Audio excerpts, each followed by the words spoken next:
Welcome back. It's a big one this week. We're going to do the solar panel aray, I think is how it's pronounced.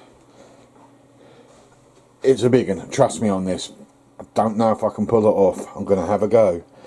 But this one's going to be an expensive one, so it's going to take a few weeks. So that's why I put a suggestion up about a walk down the River Gipping, just to break the videos up. So we've got two jobs to do. One of them is the solar panel array, which is going to go on the roof there. Right, demonstration time. My rear window, nice big open space, panoramic views wherever I park up at whatever time of the day I park. The idea being is we pull into a campsite and we quite literally park it so that window is facing every single view that you can look at. And if you sit down in the sofa, that's my view out of my windows, and that's why I've gone single glazed instead of plastic double glazed, because I couldn't find one big enough. They do exist, they are out there, but I wanted electric windows as well because I'm a snob. There are electronic kits out there that you can purchase that will follow the sun, but here is the other one. You don't even need those apparently, because you can do it with miniature solar panels. Here is a very poor mock-up of my lorry. There's me. Boom boom. Anyway, there is the solar panels on the roof in their parked position, which is flat. What I want them to do is to go up in the air like so, but no further than that. And then there'll be a second pivot point where the solar panels themselves can tip to an angle. The electronics are out there for that. It's all very viable. Here's the problem. We all know campsites around the country, while camping, trees, etc. Nothing is perfect in how you're going to get the best out of your vehicle and the best out of your holiday with the views. So I pull into a campsite. Here's my campsite. I have mountain views here. Unfortunately, the sun in the morning is there, and then in the late evening it's there. My back window and my solar panels will catch that very easily. Problem is, my back window is facing other camper vans. I don't want to look at them. That's not what I'm interested in. So I'm going to be turning my van around. So the front of the van is going to be facing them, and my solar panels will be at the back with my big old window that I've built, which is that one. But problem is, I can't move the sun. The sun is still in the same spot in the morning and ends at the same time of the day at night. But my solar panels face the wrong direction. So what we do, this is where you need a bit of imagination. Let me just pause a minute. So what we do is we turn the solar panels around on their axis using the turntable that I'm planning to put in, which is a Lazy Susie bearing. I'll go into that later. So now my solar panels face that way. So if the mountains are here, but I've got a lake over here, I can turn the truck that way, and I can then turn the turntable on the roof to whatever desired angle I want, because after that the electrics take over and the angle, which is this bit here, the angle will change for the direction of the sun. So it will start off there in the morning, and then as the day goes on it will slowly move and go that way, so that as the sun starts off here, it works its way around, finds its way over there, and by the end of the day that panel is there. Sundown, night time, if I buy the electronic module, will park itself back into the center position. But now you can put two solar panels behind the big solar panel. You don't need anything special, a couple of little 12-volt jobbies, nothing spectacular. At least you can get a good amp out of each one, because you need them to control a relay. Now if you hide them behind, when the sun finds its way here but they're still tracking that way, the sun will then get behind that, catch that solar panel, that will activate a relay, and then the solar panel automatically does that until it hits the shade. Once that solar panel is in the shade, that's it. System stops. Right, been to the scrappers. We have made a start on collecting bits, and I think they call that a electrical Susie lead. Have some description. Oh no, comes the other one. Susie lead.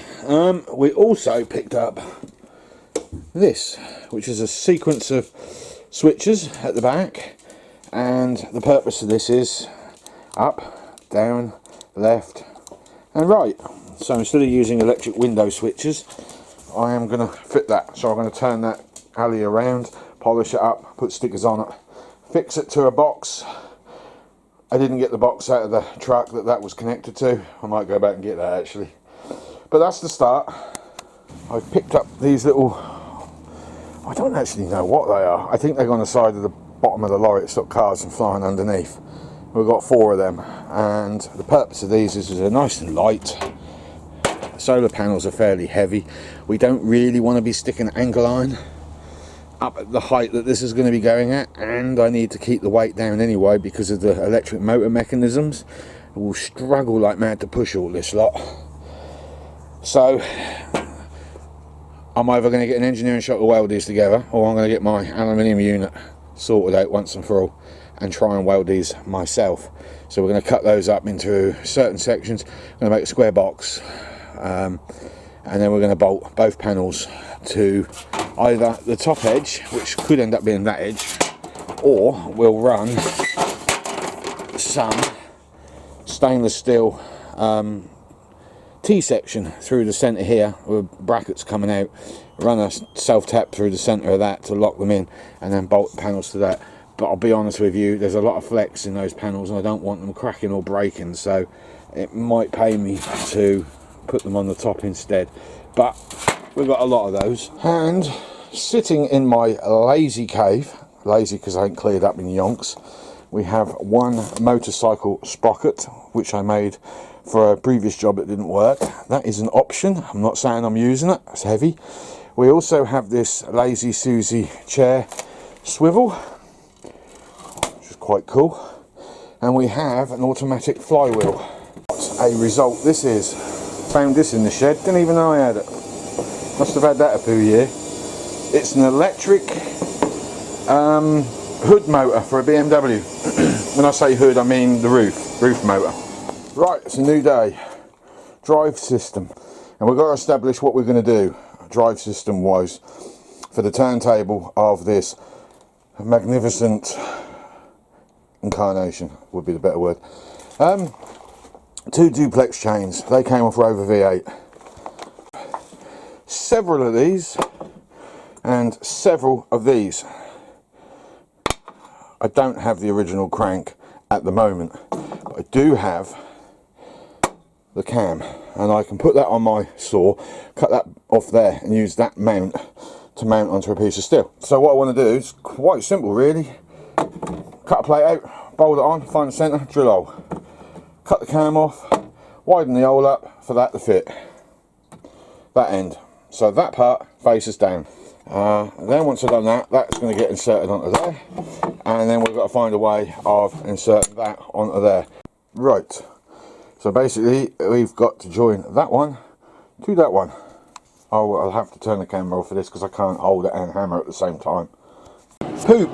Didn't see that one coming. One chain's heavy duty, one isn't. Single links, twin links. Excuse me. Okay dokes, I have linked 2 chains together. However, all 3 chains that I've got here are all different.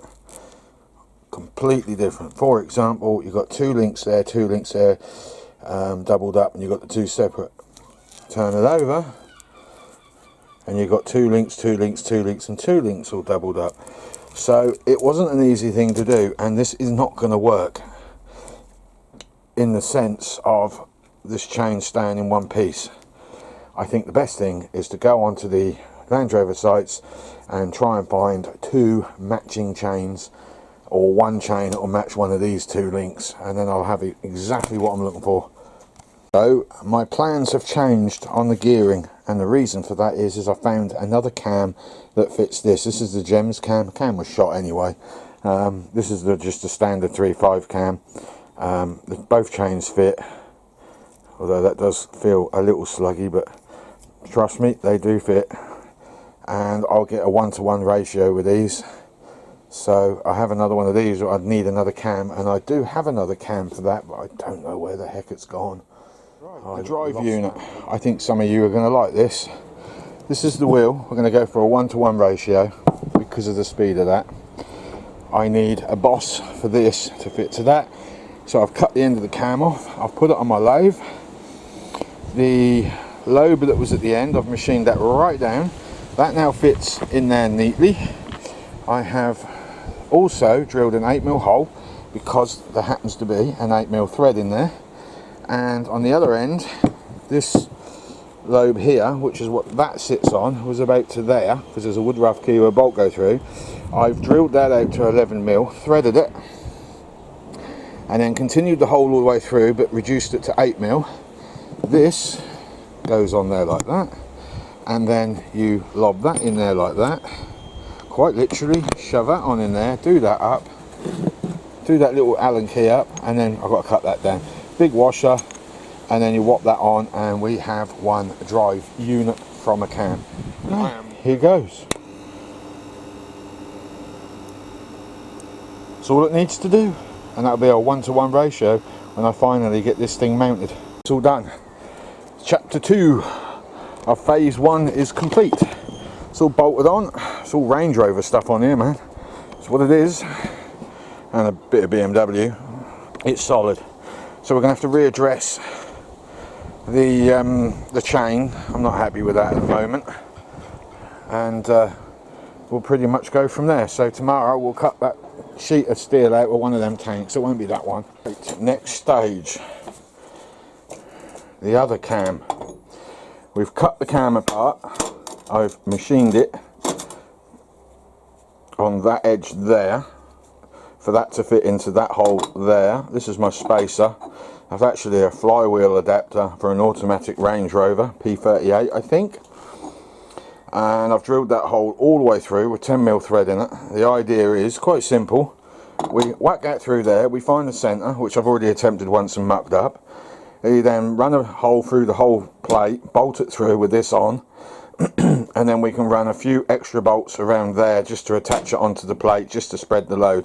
Once that's all prefixed, we'll then get it'll be fixed to that side because there's a curve underneath, as you can see, and I don't want to wedge. If I put it this side, what will happen is I'll bolt it to that, and then it'll wedge up against that, and it will not turn, obviously. So it'll go onto this surface here as wide as I can get it. I'm hoping that ridge isn't going to be a problem, and we'll run the shaft straight through, and then we'll rivet it to the outer edge if we can do that. If we can't, we'll have to put bolts with spacers, but I don't think the bolts are going to work very well, so rivets is kind of where I'm going with it. I need to give it a wire brush back and a paint, and we should be good to go, and I will be cutting that off. We've already got that done. I've readdressed the chain, drilled out some of the link holes so as it would smoothly turn. The problem is it's two different chains, two different styles. I'll show you. Where are we? There you go. You can see you've got two links in the centre of that one, and you've got single links in the centre of that one. They curve, they're flat. It's a bit of a nuisance, but the prices of chains are quite expensive, and if I can get it to work on that, I'm not buying another chain. So we'll see. I don't know. What's mounted? I've got two 8mm going through there onto the big plate. That's locked in.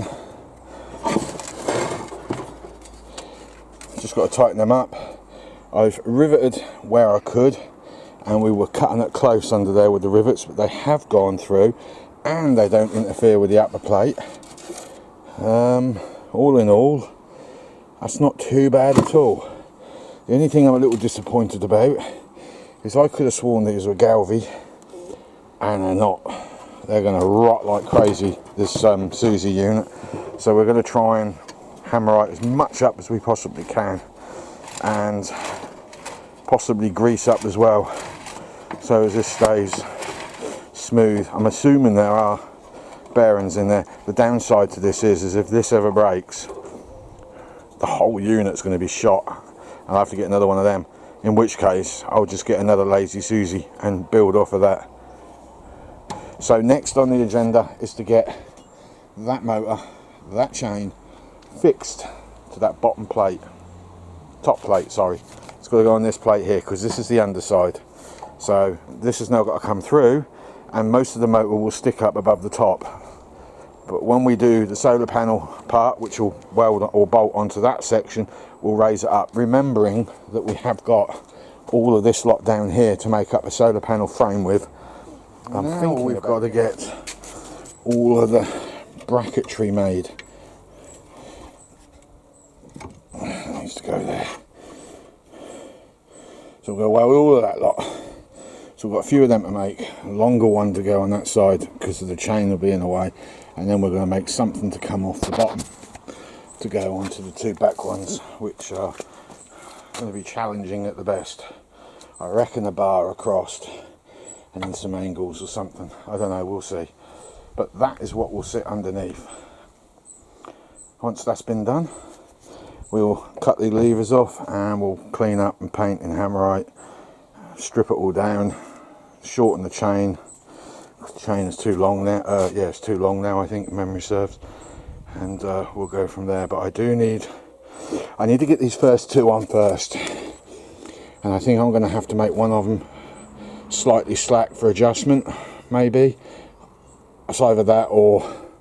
Actually, I'll do the chain next. That's what I'm going to do. I'll do the chain next. Get this one bolted down, do the chain, put the chain on, move it around until I've got the tension I want, put a little oval in one of the holes, and then we can tighten it up that way, take the tension out. I was going to put a tensioner in, but I don't actually see the point. Once that chain is stretched, which will take a long time, we will just simply have to replace it. All these parts are available on the Land Rover site, so this should go really well. In fact, if I have to replace that, I'm going to try and get another one of them, which came off a P38, I think. Gems, 4 litre. Right, I was hoping to give you a show with this all painted up. Unfortunately, I can't because of the weather. It's got soaking wet. But here it is. Somewhere along the line, something's amiss. I think because my lathe is about middle out, and I think this shaft and that shaft are fighting against each other. So I've had to put a tensioner on that chain because I don't damping or fall off. Will at some point get a 4-jaw chuck so I can do the jobs properly. Oh, I'll see if it undoes it, because the bolts have got a bit of undo, and I've locked that one so that I know that one's good. I'm struggling with this one at the moment. The Allen key inside here is popping out, so I'm probably going to have to drill a hole and put a screw in there.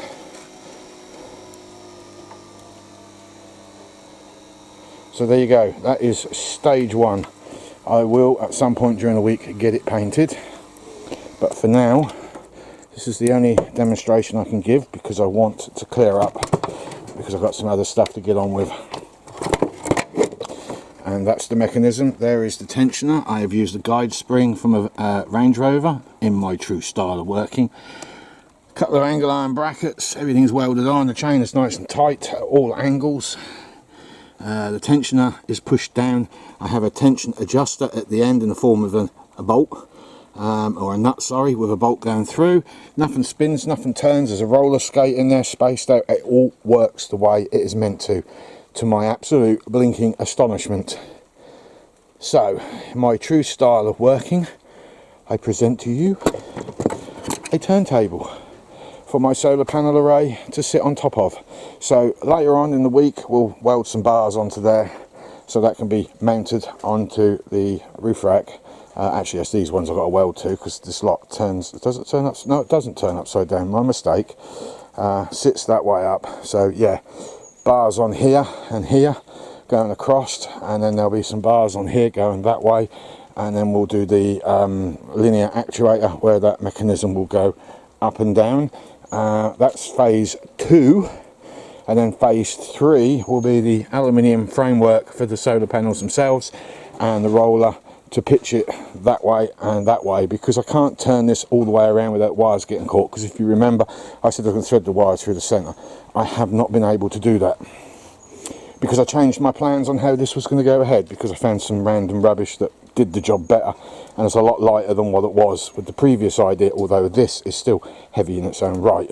So aluminium is going to be next. It's going to have a double tilt like so, and then it'll have another tilt which will go that way and that way, so it doesn't, so I can do a 3/4 turn at any direction, and I should be able to catch the sun either way. That's the plan anyway. We'll talk about the electronics to power all this at a later date. For now, this is it. So a very soggy and wet me. I will catch you all later, and thank you very much. Just bear in mind, this thing down here, it is just an experiment at the moment. What I'm trying to say is it's a bit of fun. That's all it is. It is what it is. Catch you all later.